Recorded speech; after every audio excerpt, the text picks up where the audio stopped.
Today, under the scientific principles of management, we are going to discuss various techniques of scientific management as given by F.W. Taylor.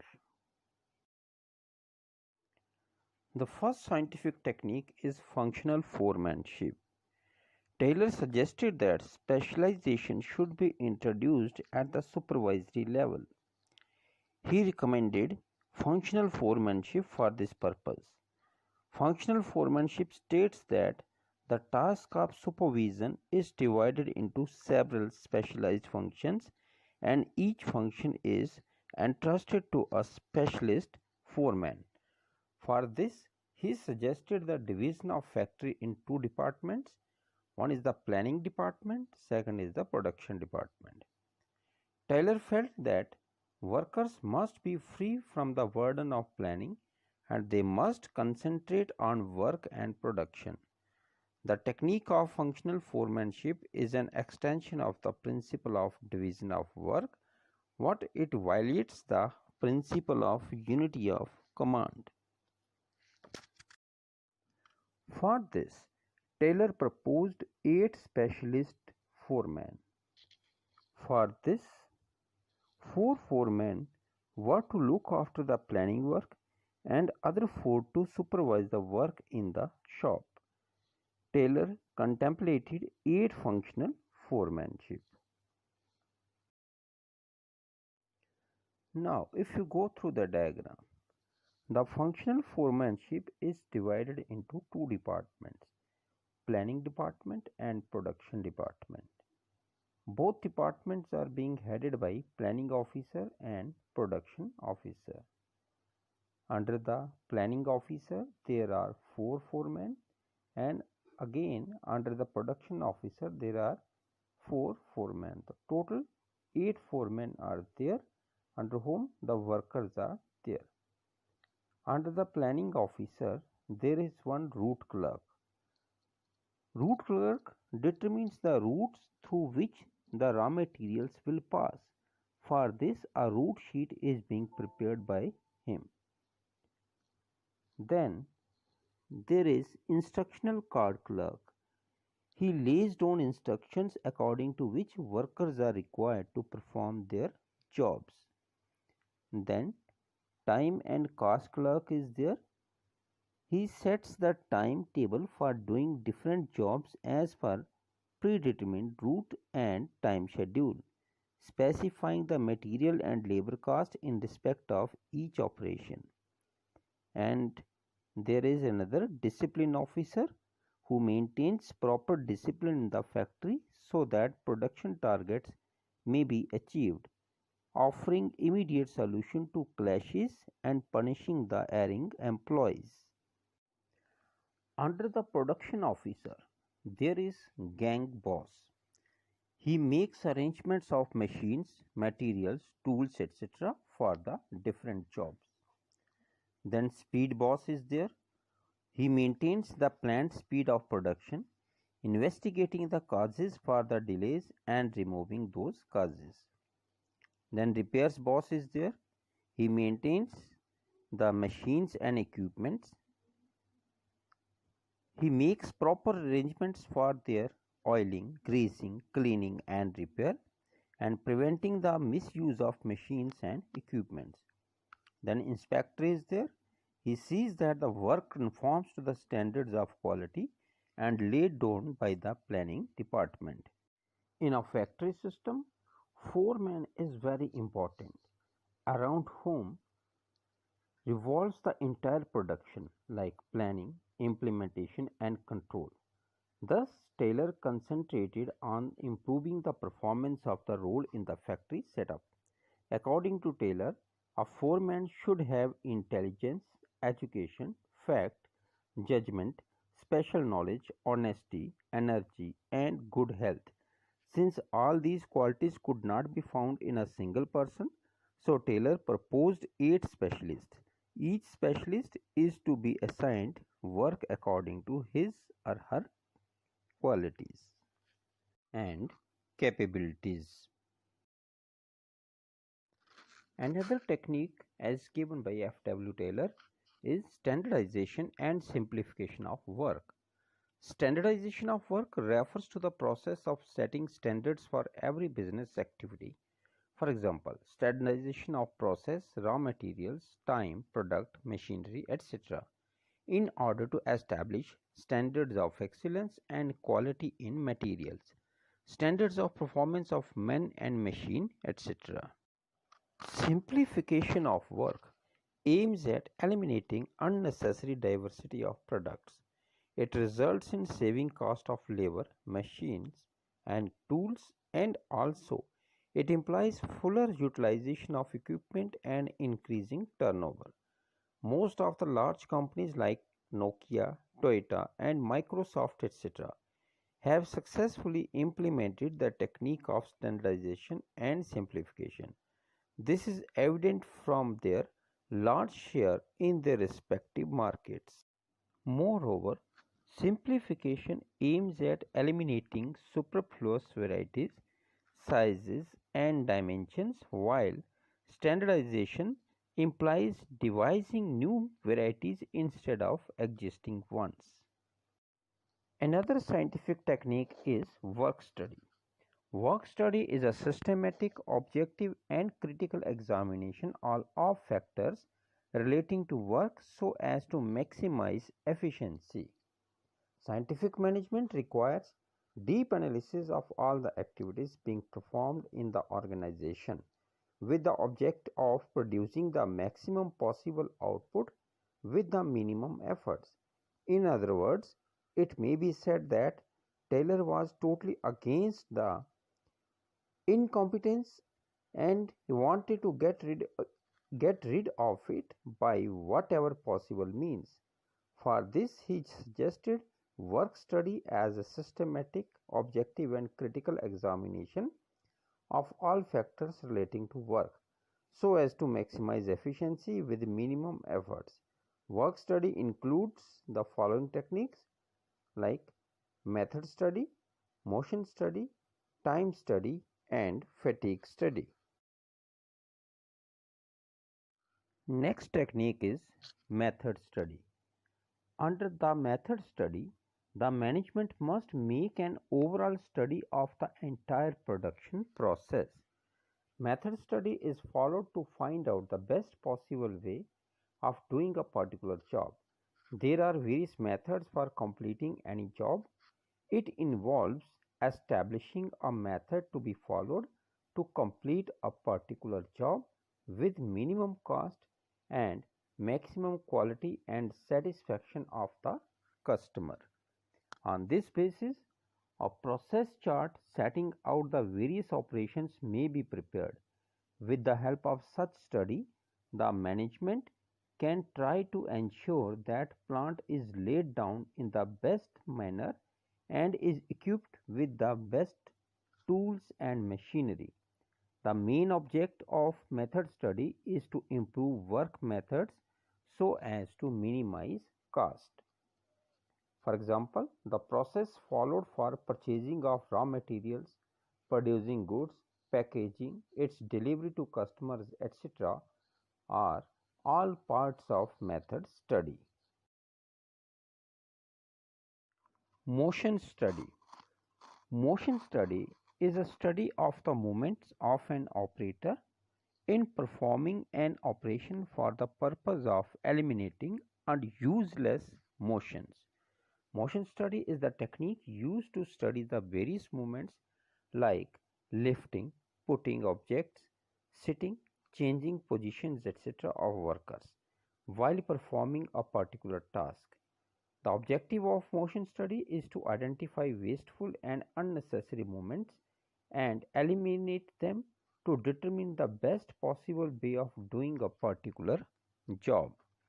Motion study is an attempt to establish the best series of motions with which to accomplish a particular task.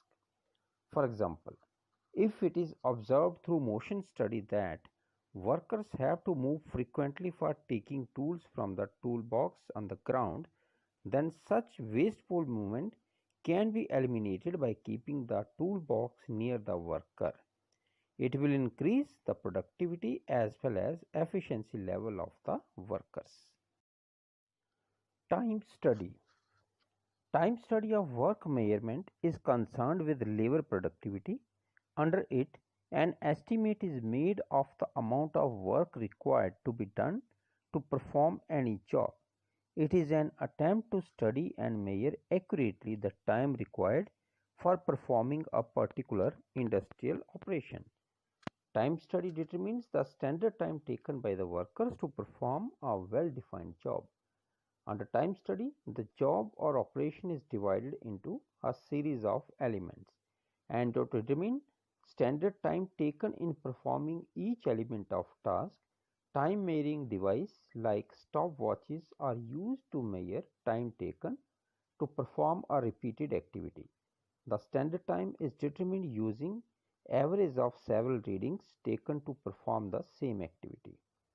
For example, on the basis of several observations, it is determined that standard time taken by a worker in a factory to produce 100 units is 20 minutes. So, in 1 hour, a worker will produce 300 units. Assuming that a worker works for 8 hours in a shift and after deducting 1 hour for lunch break, it is determined that in 7 hours a worker will produce 2100 units at the rate of 300 units per hour. Thus, this is the fair day's work standard for a worker. Time study is a study of the time taken to perform each particular operation in an industrial task, and from the data thus obtained, endeavoring to fix the proper time taken that the task as a whole should take. Another technique is fatigue study. The setting of standard task would be meaningless if it is not accompanied by a study of how long a person can perform the standard task without any adverse effects on his health and efficiency. Fatigue study needs to be carried out precisely for this reason. Fatigue study considers the fact that an individual is bound to get tired physically and mentally while working for a long period of time. Therefore, the worker needs rest at regular intervals of time. The short breaks while working help to regain stamina to work with same energy, leading to increased productivity. Fatigue study seeks to determine the amount and frequency of rest intervals required while completing a task. For example, you just imagine a school day without any breaks. Would you be able to concentrate on your lectures? Of course not. Similarly, workers need rest intervals so that they can recharge their energy level for optimum contribution. Taylor realized the need to ensure that performance of the standard task by workers should not lead to physical or mental exhaustion. Therefore, he made it obligatory for every worker to avail a brief period of rest after continuously working for a specified number of hours. Another technique as given by F.W. Taylor is differential piece wage system. Taylor advocated the differentiation between efficient and inefficient workers. He suggested that once the business follows work study techniques to determine the standard time and other standard parameters, it becomes easy to classify between efficient and inefficient workers. He proposed that to achieve maximum productivity of workers, it is important that efficiency is recognized in terms of appreciation and rewards. For this, Taylor suggested two piece rates, one for the efficient and the other for the inefficient ones. Standard quantity of production in terms of time is decided in advance. An efficient worker is paid higher piece rate and inefficient worker is paid lower piece rate. This difference helps to induce inefficient workers to work efficiently. The technique of differential wage system insists on paying different rate of wage to inefficient and efficient employees. Extra wage paid to efficient employees will motivate them to remain efficient, and also it will motivate inefficient employees to come in the category of inefficient employees. And the different rate of payment to efficient and inefficient employees, the production will automatically increase. While advocating differential wage system, Taylor suggested that the management must fix a standard rate of wage for workers producing standard output or target production. The workers who produce more than the target production must be paid with a higher rate of wages, and those who are not producing the standard output must be paid with a rate less than the standard rate. For example, a standard to produce 10 units is fixed for an hour. Those who produce 10 units in a shift shall get Rs 10 per unit, and those who produce less than 10 units in a shift will get Rs 8 per unit. Now suppose X produces 8 units and Y produces 12 units in one shift. Now X will get Rs 64 because he had produced 8 units only, and the standard production is 10 units. So he had produced lesser units, then he will get a lesser rate. So for 8 units he will get at the rate of Rs 8 per unit, Rs 64, whereas Y will get Rs 120 because he had produced the units equivalent to the standard units or more than the standard units. In this way he will get Rs 120. This difference in wages is based upon two rates, one for the efficient workers and other for the inefficient workers. The main objective of fixing two rates is to suitably reward the efficient workers and to motivate inefficient workers to work hard. Mental revolution is another scientific technique.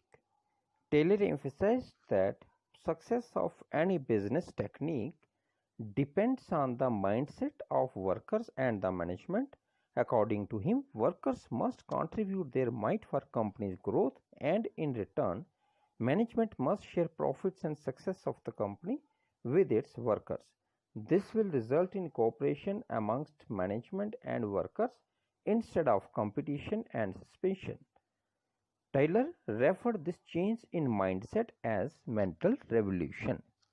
The scientific technique of mental revolution work on the lines change in the mental attitude of workers and that of management towards each other, ruling out the feeling of suspicion or prejudice from the minds of the workers and that of management, and to adopt systematic thinking and cooperation between the workers and the management.